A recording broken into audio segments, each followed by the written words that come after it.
Nicola Sturgeon has expressed incredulity over plans to have Brexit legislation done and dusted in 3 days. It comes as she and her Welsh counterpart made their own appeal to the European Union to delay Brexit to allow time for a new referendum. The First Minister reacted after the government revealed it wants the conclusion of Boris Johnson's Brexit deal legislation proceedings in the Commons on Thursday.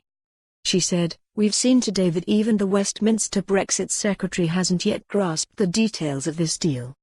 Trying to ram through legislation of this complexity, significance and long-lasting consequences in just 3 days is an abomination of scrutiny and democracy." In a letter to the President of the European Council, Donald Tusk, Nicola Sturgeon and her Welsh counterpart Mark Drakeford said there was concern that Parliament could not in any way adequately undertake the scrutiny of Boris Johnson's new agreement in a 10-day period, as required with the absence of a delay. But both said that the matter should be delayed to an extent that would allow for the new withdrawal agreement bill to be put to the people in a confirmatory referendum.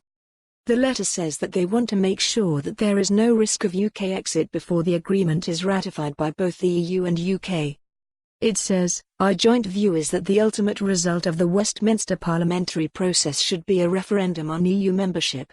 This bill will be among the most important pieces of legislation ever considered by the UK Parliament, with far-reaching implications for the whole of the United Kingdom and indeed the European Union.